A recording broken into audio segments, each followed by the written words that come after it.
Bonjour chers amis. J'ai fait une vidéo pour rien il y a un instant. Je croyais que c'était enregistré mais non.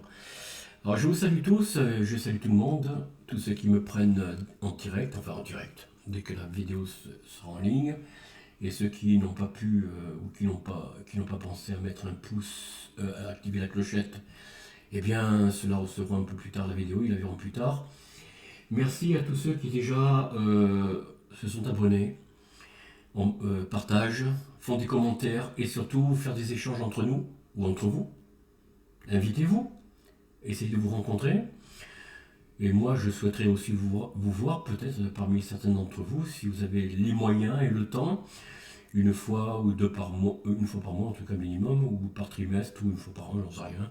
On peut faire pas un banquet, mais enfin, on peut se voir pour plusieurs raisons, discuter librement, partager un petit peu nos points de vue, que ce soit sous la monarchie ou que ce soit sous la politique. Alors c'est vrai que c'est des sujets dont il ne faut pas trop parler généralement, ou alors sur d'autres sujets auxquels vous pensez et qui vous viennent à l'esprit.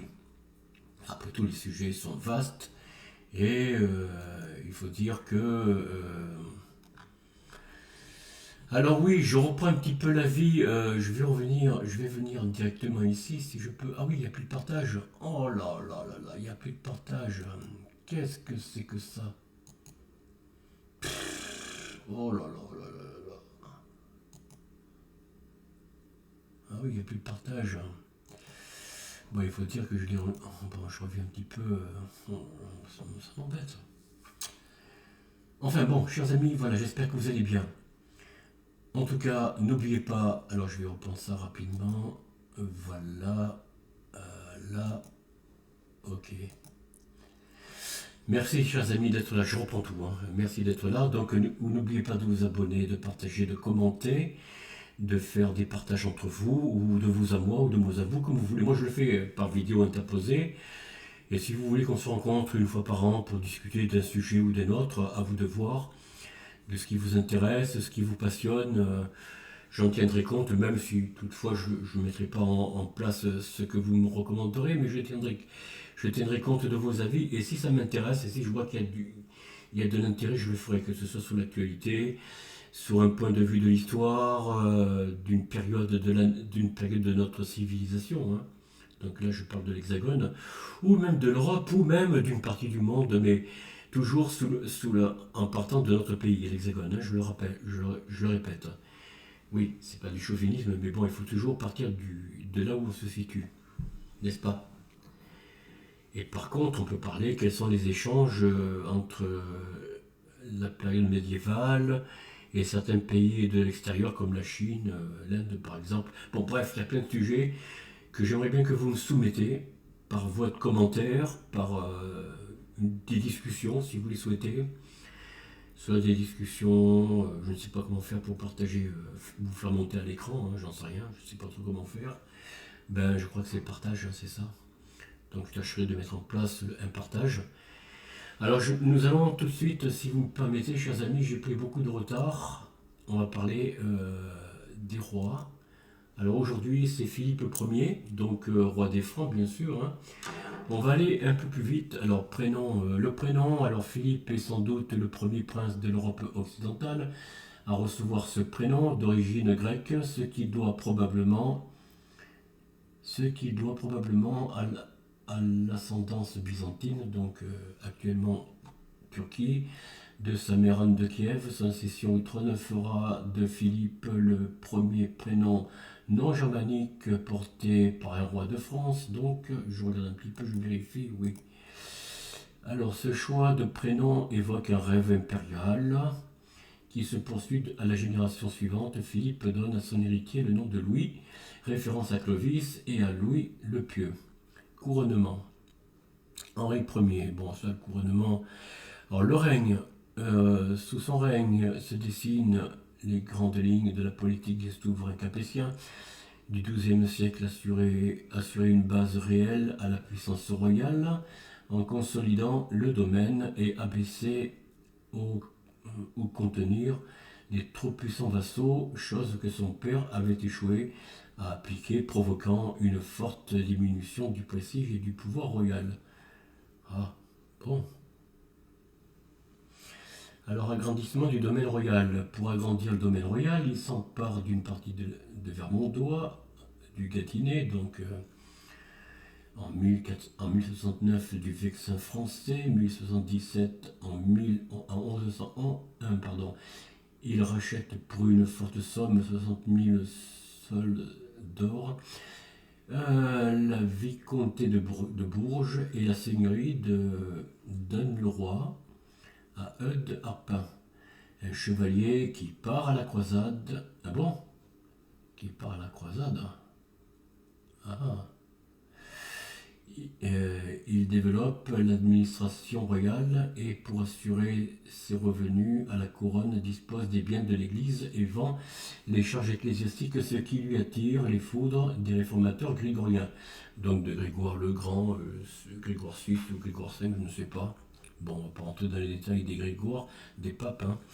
En 1071, il soutient Richide de Hainaut, veuve du comte Baudouin VI de Flandre, et ses fils Arnoul III et Baudouin II contre leur beau-frère et oncle Robert de Frison. Philippe est défait à la bataille de Cassel en février, mais parvient à prendre Saint-Omer en mars. Arnoul III étant mort au cours de la bataille, il conclut la paix avec Robert qu'il reconnaît comme comte de Flandre, et pour consolider cette alliance, il épouse sa belle-fille Berthe de Hollande. Alors ça, c'était le mariage légitime par contre. Donc 1055 où est morte en 1094 fille de Florent Ier, comte de Hollande, donc des Pays-Bas, et de Gertrude de Saxe.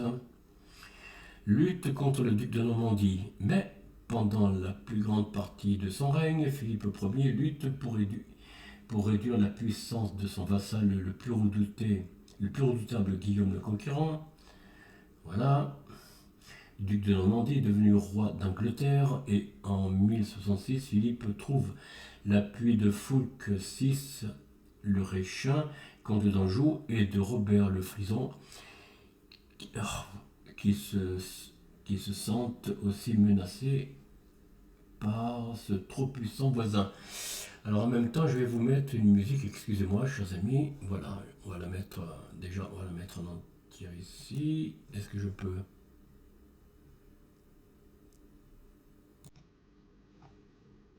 Non, ça va pas. Bon, je m'en doutais que ça marcherait pas. Alors, en 1076, Philippe inflige une grave défaite à Guillaume auprès de Bretagne. L'année suivante, fort de sa victoire, Philippe Ier s'empare du Vexin français, possession de Simon de Vexin, fils de Raoul de Crépy, beau-père de Philippe Ier, qui se fait moine avec les châtellenies de Mantes et de Pontoise. Guillaume le Conquérant renonce à la Bretagne donc et fait la paix avec Philippe Ier. Ce dernier reste toutefois inquiet de la menace anglo-normande. Selon une politique histoire reprise par ses successeurs, il s'efforce de développer les dissensions à l'intérieur de la famille du conquérant. Bon, je pense que cette famille de, comment ils s'appellent, Guillaume le Conquérant, ils étaient pas, donc l'Angleterre n'était pas encore chrétienne. Hein. Je pense qu'elle était encore sous la religion d'Odin, peut-être. En tout cas, bon. Et vous verrez pourquoi. Alors là, je ne parlerai pas, je ne vais pas parler de l'histoire de Jeanne d'Arc. Hein. Ça aurait été bien intéressant, mais on ne peut pas tout faire. Par contre, je vous raconterai, lorsqu'on en sera là, à la création notamment des Templiers, qui ont joué un rôle jusqu'au XIIIe siècle, je crois, sous Philippe le Bel, qui rêvait depuis longtemps de détruire cet ordre. Alors bien sûr, tant que les Templiers avaient beaucoup d'argent, qu'ils pouvaient subvenir aux besoins des pèlerins de notre pays, de l'Hexagone donc, hein, pour pouvoir partir à prier ou faire un pèlerinage à Jérusalem. Donc les Templiers étaient bien vus et des rois, donc francs, et bien sûr du Vatican, évidemment. Mais nous verrons les dates, à partir de quel moment les Templiers ont été bénis, si l'on peut dire, acceptés par le pape, Alors, je ne sais pas si c'est, je sais pas lequel est, le cinquième, je ne sais plus quel son prénom. Et comme les chevaliers teutoniques en Allemagne, qui eux aussi accompagnaient les pèlerins allemands, germaniques, hein, pour aller prier à Jérusalem, donc les Templiers subiront finalement les affronts les plus affreux. Je vous en parle rapidement parce qu'il est évident que les Templiers, une fois qu'ils étaient financièrement affaiblis, eh bien, ne valaient plus grand-chose au regard du Vatican, mais aussi bien sûr de Philippe le Bel, qui ne rêvait que d'une chose, c'est détruire l'ordre des Templiers, qui réussira à faire d'ailleurs, mais avec une triple malédiction dont on parlera quand on en sera au chevalier, dont je ferai une vidéo ou même plusieurs à part. Je vais faire une vidéo particulière sur les Templiers parce que, même plusieurs, peut-être 2 ou 3, j'en sais rien, 4, je ne sais pas encore, parce que ça vaut la peine de s'y arrêter. Vous verrez que les Templiers avaient un rôle très important à l'époque médiévale, non seulement pour la consolidation du trône, mais aussi de l'autel, c'est-à-dire des évêques, des hauts prélats de l'Hexagone, mais aussi de la papauté romaine à Rome. Donc consolider le siège pontifical, le siège des papes. Mais dès que l'argent ou l'or commençait, les soldes en or commençaient à baisser dans la trésorerie des chevaliers parce qu'ils ne pouvaient plus donner ou prêter, je ne sais pas, enfin en tout cas faire des dons au royaume et surtout à l'église, eh bien là il commençait à être mal vu, bien sûr. Hein. Voilà, et on a inventé, on les a accusés, affublés de certains comportements, on va dire, moraux, sociaux et autres, sur des choses qu'ils n'ont jamais commises, ce qui n'a pas été prouvé d'ailleurs. Parce que les procès au temps de Philippe le Bel, c'était des procès un peu à la bâclés, si l'on peut dire. Un peu arrangés à la mode de Philippe le Bel, du royaume, hein. Faut pas non plus se le cacher. Ce qui lui vaudra une triple malédiction sur lui et ses descendants. D'ailleurs, Philippe le Bel mourra d'une façon étrange, ainsi que 2 ou 3 générations après de roi. Mais là n'est pas le sujet, alors continuons. En 1718, donc, il prend parti pour Robert Courreneuve, Courtecuisse, hein, ou Courtecuisse, c'est comme ça qu'on l'appelait, le fils aîné de Guillaume, qui s'est dévoilé contre son père, qui s'est révolté contre son père, après avoir confié la garde du château de Gerberoy, à côté de Beauvais, donc dans le nord, hein, à Robert. Il semble que Philippe Ier se soit retourné contre ce dernier, bon, c'est-à-dire contre Robert, quoi. On le retrouve en 1079 en train d'assiéger le château en compagnie de Guillaume, oui d'accord, qui est blessé au cours du siège. Peu après, Robert Courbeuse obtient le gouvernement de la Normandie. Le roi capétien reçoit en récompense la ville de Gisors, située sur la rive droite de l'Epte, donc dans le nord ou en Normandie, je ne sais pas trop. Hein. Je ne comprends pas la mission 18, il prend parti pour Robert Courbeuse ou Courtecuisse, fils aîné de Guillaume, qui s'est révolté, d'accord, oui. Échec contre les vassaux rebelles. Alors en février 1079, alors que le roi hiverne à Étampes, éclate une rébellion de ses vassaux directs menée par Hugues Blavon. Bon. Seigneur du Puisé. Au printemps, l'armée royale est écrasée près du Puisé, donc le prestige de l'autorité royale en sont durablement affaibli. Ah, bon, pas bien ça. Dans les années qui suivent la mort de Guillaume le Conquérant, 1087, Philippe aide Robert Courteheuse, qui essaie de récupérer le trône d'Angleterre, dont son frère Guillaume II le Roux, roi d'Angleterre donc, a hérité. Ce dernier tente en représailles de lui prendre le vexin dans les années 1097-1099, mais échoue au cours des 3 campagnes successives. Frappé d'anathème, au printemps 1092, Philippe s'entiche, donc se prend d'amour pour Bertrade de Montfort, qui va épouser, mais c'est une épouse illégitime selon le trône pontifical. En 1117, morte en 1117, pardon, l'épouse de Fulk, Kate le Richien, il répudia alors Berthe de Hollande, son épouse légitime donc, et se remarie avec Bertrade de Montfort le 27 mai 1092. En 1093, donc, il signe une charte prononçant la soumission de l'abbaye de Saint-Magloire à celle de l'abbaye de Marmoutier. Le 16 octobre 1094, le concile d'Autun, où sont réunis 32 évêques, prononce l'excommunication du roi. Le divorce étant prohibé, et à plus forte raison le remariage du vivant de la première épouse, jugé comme un adultère, le couple royal vit ainsi pendant 10 ans sous le coup de l'anathème de l'Église. Philippe et Bertrade se soumettent lors du Concile de Paris en 1104, mais malgré leur serment, ils poursuivent leur vie commune. Son excommunication s'accompagne, selon Guibert, d'une perte du don du toucher des écrouelles. Alors, Guibert, ici, un historien, je suppose, un théologien, chroniqueur et historien, bien sûr, de l'époque médiévale, un religieux, quoi comme vous le voyez, venu en France pour répandre la réforme grégorienne et excommunier le roi. À nouveau, le pape Urbain II prêche la première croisade au concile de Clermont. Ah, la première croisade. La première croisade s'est déroulée de 1095 à 1099 à la suite du refus intervenu en 1078 des Turcs, Selçukide, oui d'accord, de continuer à laisser le libre passage vers Jérusalem, accordé par le pape Dumar aux pèlerins venus d'Occident. Bon, il faudrait que je regarde un peu les croisades, mais ce serait trop long.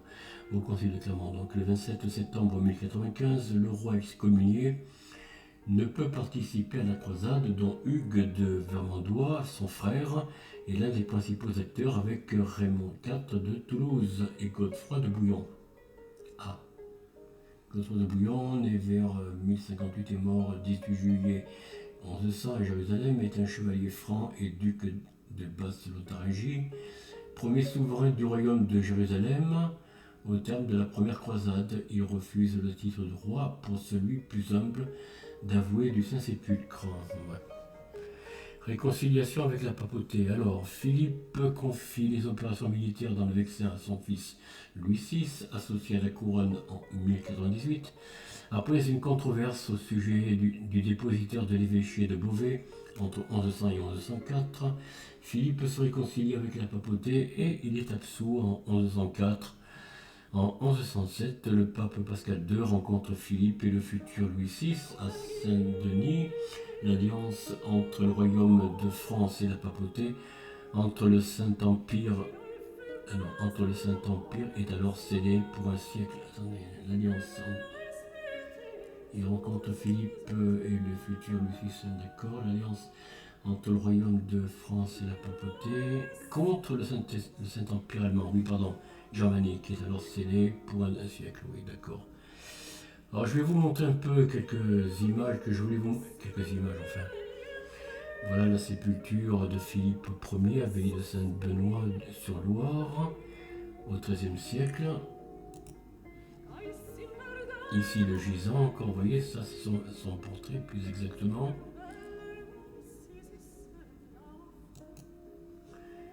Et voilà, alors attendez, je vais peut-être un peu rester plus longtemps pour que ici ça soit gravé.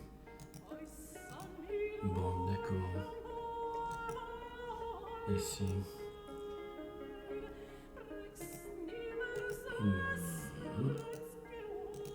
Ah ben décidément. Et voilà, bon je montre que c'est de gravure là. Alors, mort sans succession, pardon. Le 29 juillet 1106, Philippe Ier meurt au château royal de Melun à 36 ans, après un règne de 48 ans, ne voulant pas, en raison de ses fautes, être enterré à côté de ses ancêtres en la basilique Saint-Denis. donc en Île-de-France, il a demandé à être inhumé dans l'abbaye de Fleury à Saint-Benoît-sur-Loire, comme je l'ai dit tout à l'heure. Son fils Louis VI, âgé de 27 ans, lui succède. Sa deuxième épouse, Bertrade de Montfort, alors âgée de 38 ans, prend le voile dans l'abbaye de Montfort. Donc oui, elle prend le voile après, voilà, suite à ses fautes, vous comprenez, pour expier ses fautes. Bon, voilà, ça c'est la fratrie. Voilà, chers amis, voilà ce que j'avais à vous dire sur ce roi. Alors nous allons peut-être un peu revenir sur un peu plus d'actualité, si vous voulez bien. Normalement je devrais arrêter là, mais bon, que faire, hein, je vais pas... Un peu d'actualité fera pas de mal. Alors sur le média 4-4-2, j'ai pas trouvé grand chose, donc voilà. Ah, l'Ukraine, mais c'est les États-Unis, le principal. Ah, j'aurais dû mettre ça, tiens.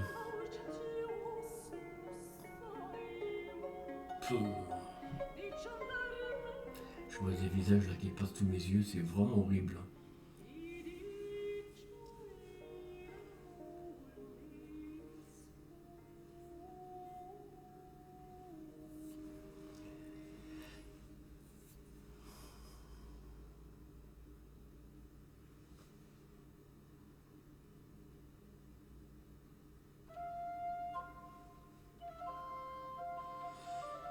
Alors bon, ben quand vous voulez, hein, c'est long. Hein. Ah oui, j'ai beaucoup de favoris, alors maintenant c'est très long à descendre, hein, vous savez.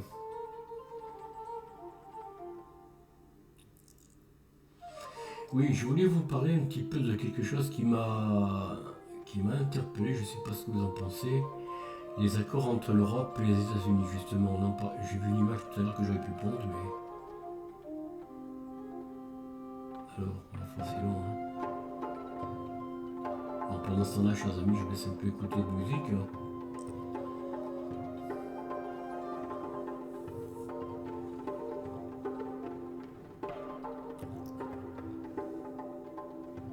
Voilà, nous y sommes. Bon, je ne sais pas si ça va marcher. Voilà. Et là, je partage l'écran avec vous, chers amis. Alors, il s'agit de Agence TASS. L'agence TASS, donc en langue russe, et non pas en langue française, parce que en langue française, il y a certaines vérités qui peut-être ne sont pas bonnes. Alors, les livraisons de gaz russes via Turkish Stream à l'Europe ont de nouveau été mises à jour de record. Du 10 au 16 février, le pompage à travers la station de compression de Stream je sais pas comment on dit, à la frontière de la Turquie et de la Bulgarie a dépassé 396 millions de mètres cubes, ce qui constitue un record d'approvisionnement hebdomadaire absolu depuis le lancement du gazoduc en janvier 2020. Alors Moscou, 18 février, agence TASS, pour la deuxième semaine consécutive, les livraisons de gaz russes via le gazoduc Turkish Stream vers l'Europe ont mis à jour un record historique. C'est ce que prouvent les calculs de TASS sur la base des données du réseau européen des gestionnaires de réseaux de transport de gaz en ENTSOG. Alors, ce que je veux vous dire, chers amis, c'est que pendant que les gouvernements, pendant que l'administration, mairie, conseil général, et puis bien sûr les lycées vous disent qu'il faut faire des économies, qu'il faut baisser par appartement de 19 degrés à l'intérieur, il faut le baisser à 13 ou 14 degrés, il faut faire des économies d'énergie, d'électricité. Alors en même temps, bien sûr, les entreprises énergétiques vous ralentissent à certaines heures le débit de courant, le débit de gaz, etc. Et bien dans le même temps, on nous donne du gaz à profusion. Ça veut dire que l'Europe est plus que jamais excédentaire de gaz. Et on nous dit le contraire. On nous dit qu'on a juste pour cet hiver... Alors, bon, remarquez, maintenant on les entend plus. Hein. Depuis quelques temps, on les entend plus. Mais à un moment donné, ils nous disaient qu'on était en état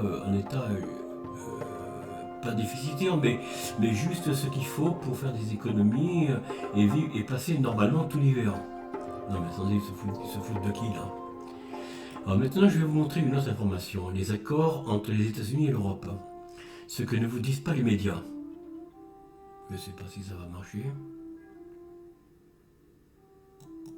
Apparemment ça marche pas. Je comprends pas. Ah bon? Ah ben décidément, c'est très long. Hein. Wow. Voilà. Alors, je vais aller très vite. Je vais très vite. Qu'est-ce que c'est que ça? Porte-chef, l'Occident veut transformer la mer Noire et la mer Baltique en eau. Oh. L'Occident veut transformer la mer Noire et la Baltique en eau de l'OTAN. Bon, je sais pas ce qu'il veut dire par là, mais enfin bon. Alors, qu'est-ce qu'il en est des... Qu'est-ce qu'il en est des accords? Là, je vois pas.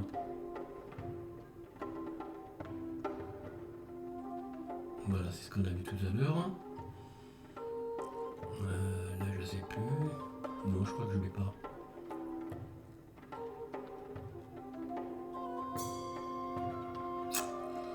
Ah là là, excusez-moi. En attendant, il y a la musique que vous écoutez, chers amis. Enfin, j'espère. J'espère que ça vous plaît. Bon.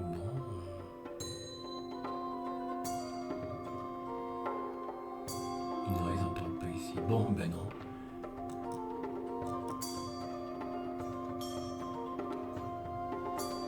Bon, il faut laisser le temps au temps, comme on dit. Hein. Voilà. Alors, je vais tâcher de retrouver cette image. Je ne sais pas si je vais la trouver entre Macron et von der Leyen. Non, je ne vais pas la voir comme par hasard, hein, vous allez voir.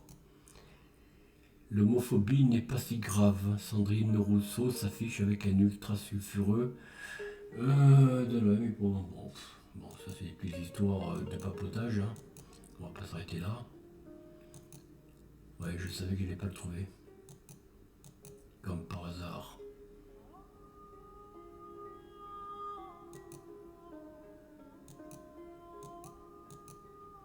Ouais, évidemment, il suffit de chercher pour ne pas trouver. Bon, mais c'est pas bien grave. Peut-être je vais le voir ici. Non? Non, ben sinon je vais le chercher là, tout simplement, chers amis. Pardonnez-moi, je vais un petit peu traîner, mais pas très long, vous allez voir. Les accords vont se faire sur le dos des Européens et de l'Ukraine. Bon, l'Ukraine sera quand même convoquée, enfin invitée, mais du bout des doigts de Donald Trump et du bout des lèvres, hein, parce que en fait, c'est les États-Unis qui vont imposer à l'Ukraine leurs directives. Alors je ne sais pas si c'est bien mal, mais si ça peut mettre fin au conflit, ça peut être que bien. Mais après, nous les Européens, qu'est-ce qu'on va faire? Et surtout nous, habitants de l'Hexagone, qu'est-ce qui va se passer? Est-ce qu'on va écouter les tenantes de l'Europe, von der Leyen, Thierry Breton et d'autres? Est-ce qu'on va aller en guerre du côté de l'Ukraine avec une armée européenne alignée sur celle de l'Ukraine? C'est ce que veulent dire apparemment le forum en Allemagne, hein, qui s'est tenu la semaine dernière, avec comme invité des États-Unis J.D. Vance, oui c'est ça, J.D. Vance, pardon. Alors, je ne sais pas si on va le trouver, hein. Je vais faire un effort assez rapidement. Bon, j'ai perdu un peu de temps parce que j'avais l'occasion de faire de bonne heure une vidéo, mais chers amis, malheureusement, j'ai pas allumé le... je vais pas mis en route le principal logiciel, donc voilà, là je pense que je vais tomber dessus, voilà. Alors on traduit bien sûr, parce que moi je parle pas le russe, vous non plus, je pense, à moins qu'il y ait des amis russophones parmi nous, eh ben je les salue, hein, s'ils sont là, s'ils écoutent, ainsi que d'ailleurs, quels que soient les auditeurs qui m'écoutent, qui me suivent, bienvenue à vous. Alors les livraisons de gaz, eh ben non, c'est pas ce que je voulais. Ah là là là, bon allez on s'en va. Non, c'est pas ce que je voulais, alors c'est l'autre. Je vais tâcher d'aller un peu plus vite si je peux.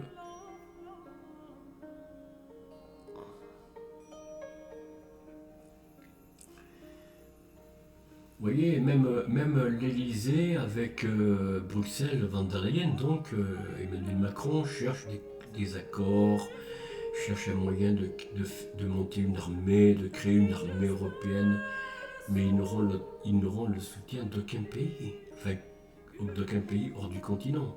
C'est terminé. Enfin, du moins, dans les faits. Pardon, qu'est-ce que j'ai vu là? Ah, zut, alors c'est pas vrai. Oh là là, c'est pas vrai, zut, hein. Voilà.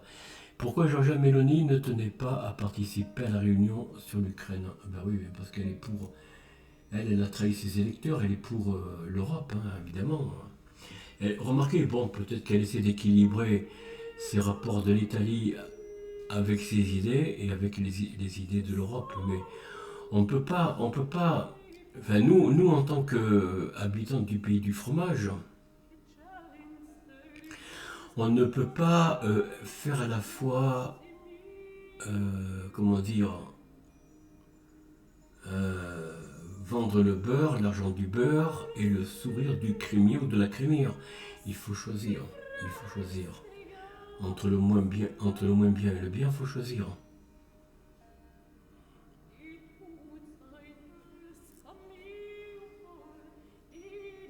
Ah, ça y est, l'AIFD en Allemagne, elle chute. L'extrême droite, enfin, ce qu'ils appellent la droite nationale allemande, elle chute. Dans les sondages, bon, ben voilà quoi. Enfin, ça, c'est les sondages, il faut se méfier, surtout venant du côté français. Moi, je me méfie des mensonges, hein, comme c'est pas possible. Bon, j'espère qu'on va y arriver.